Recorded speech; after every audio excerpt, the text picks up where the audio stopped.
If you hate Charlie Kirk on what he is preaching, what he is teaching, then hate him. Diba? Don't believe in him. Don't watch him. Turn off your TV, turn off your cell phone, block him. Tangina, diba? Hey man, good morning. Sad morning sa lahat. Alright. So, siguro, it's been 24 hours since, or more than 24 hours since nangyari yun kahapon. A sad death by Charlie Kirk. You know, even until now, hindi ako makapaniwala na nangyari yun. I can't believe it, diba? Kasi, pagising ko kahapon, yun yung agad bumungad sa cellphone ko. Pagtingin ko, hindi ako makapaniwala na nangyari yun. Is it true? Parang AI kasi, men. Parang AI talaga, literal. So, nag-research ako. Tinignan ko kung totoo or what. And even, nandun na. I still can't believe na totoo. It's painful. Kasi,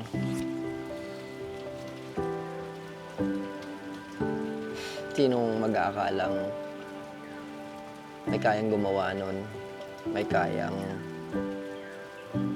mag-commit ng ganong crime against someone.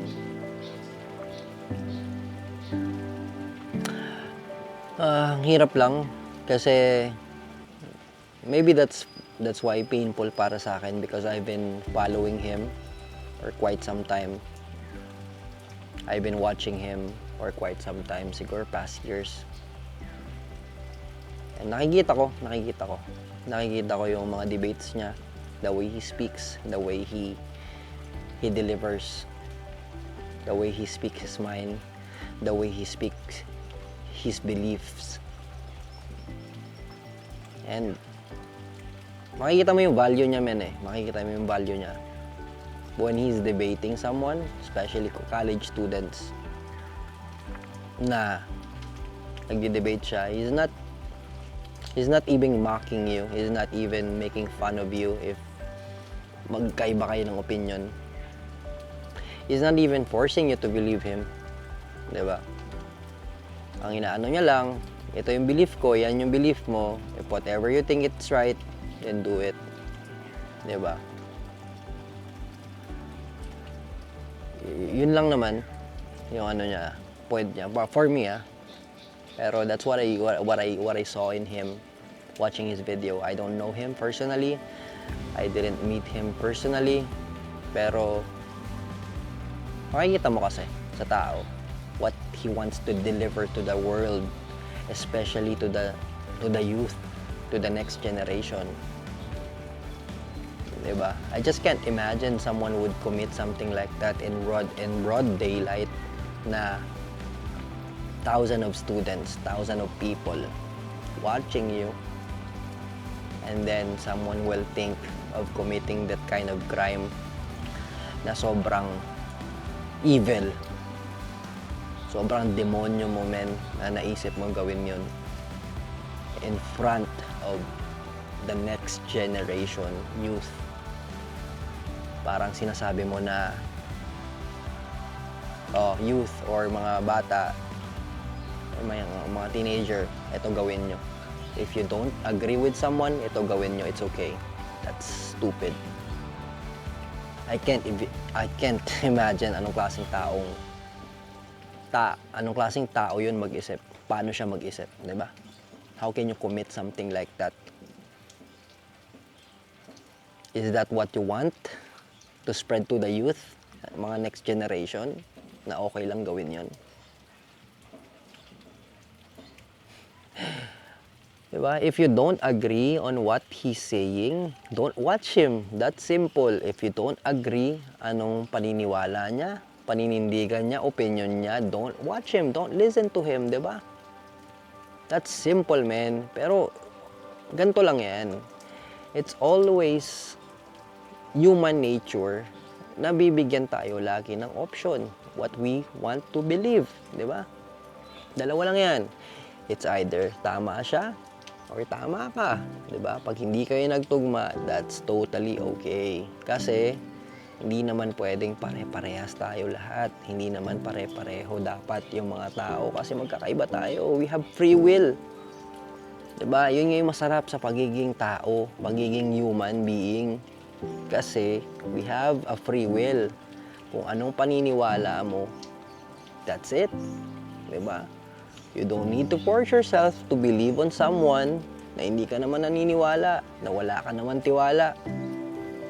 'Di ba? Maybe that's why sobrang naapektuhan ako since kahapon. Sinabi ko nga sa wife ko na malungkot ako. And I only think of one thing, na I'm also a father like him. Dalawa anak niya. Sobrang babata pa, men. 1 year old, 3 years old.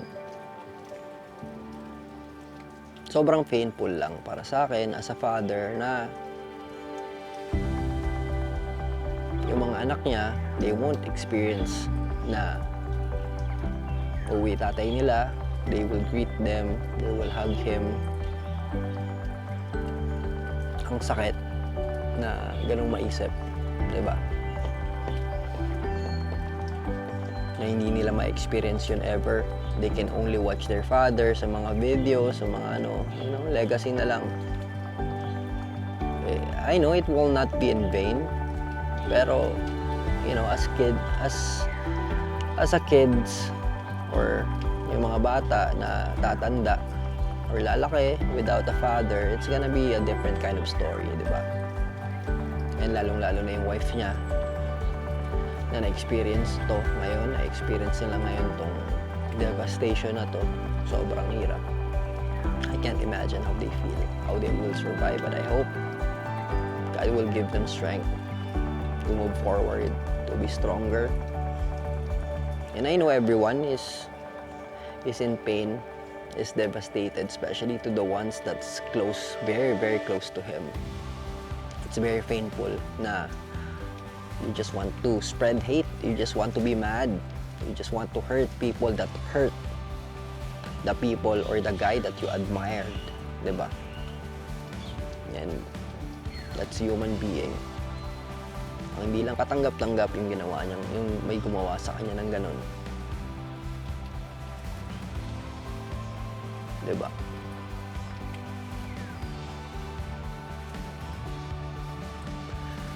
Ang hirap ituloy-tuloy itong video na to kasi hindi ko talaga alam anong sasabihin ko, tama ba or what. I've been thinking about this, but it's very sad, it's very painful, it's very lonely na magpo-post ako ng ganito kasi dapat fun lang, dapat masaya lang lagi. Pero, what happened yesterday, it's very, very tragic. Sobrang tragic, not only for me, but for millions of people all across the globe. They're really affected on what happened.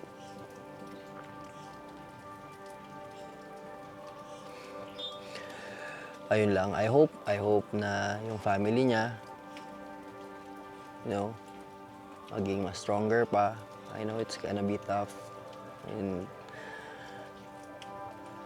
no one can ever imagine what they're going through right now. I hope his legacy live on.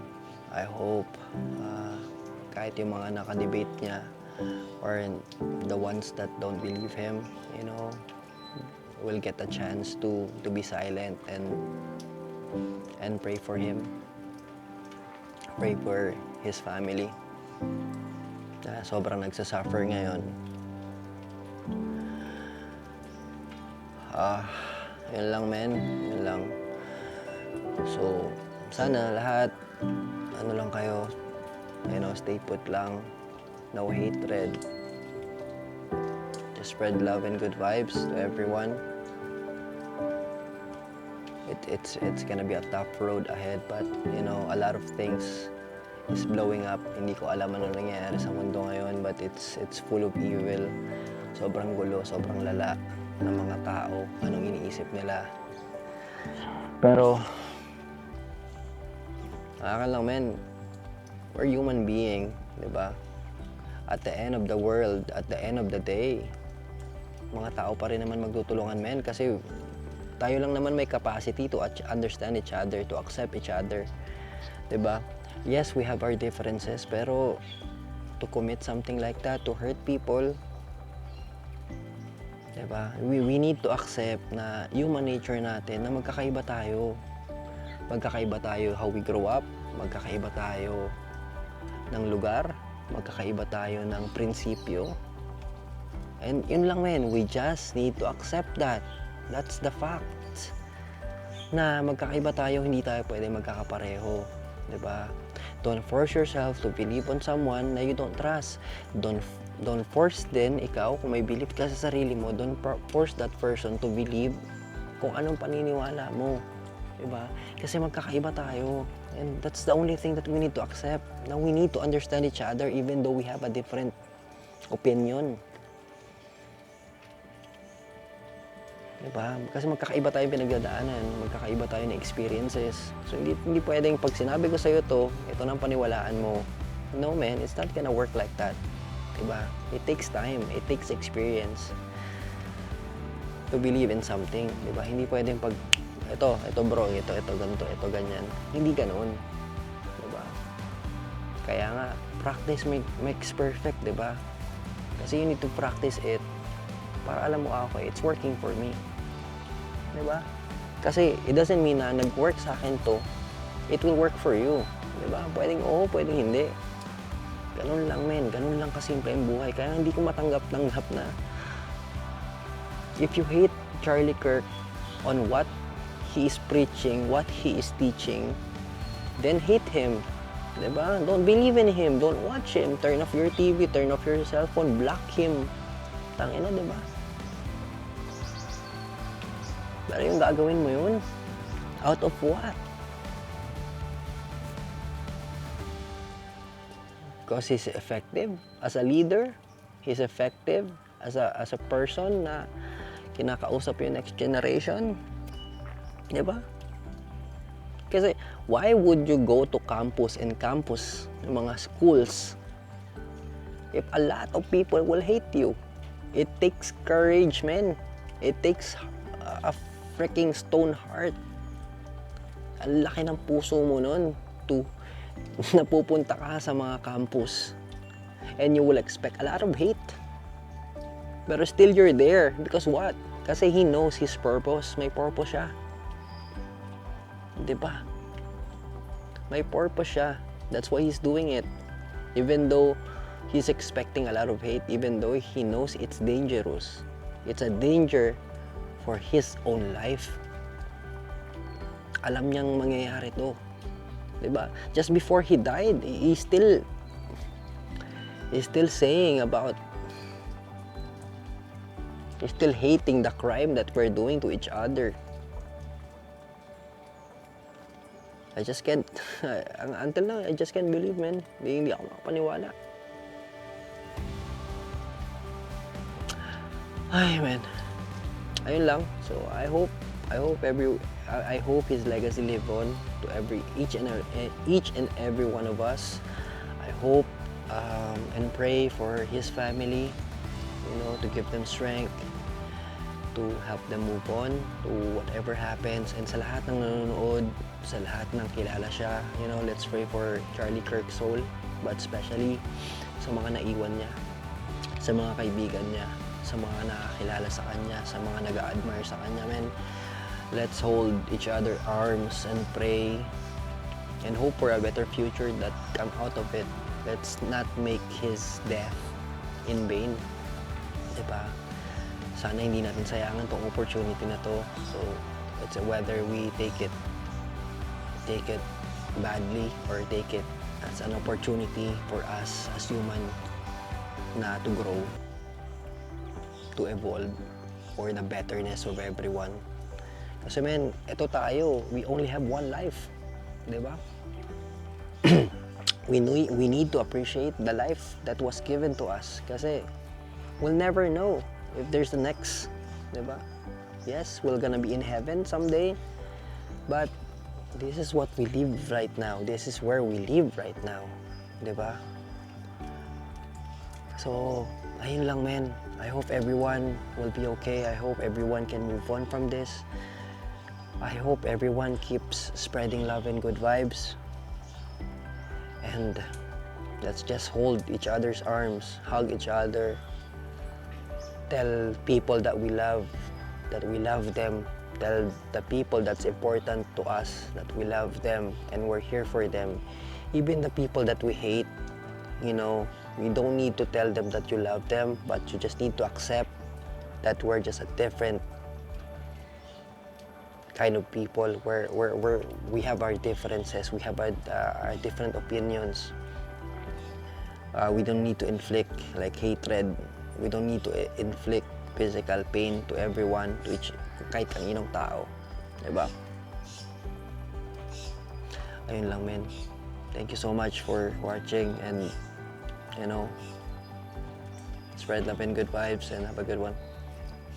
Thank you.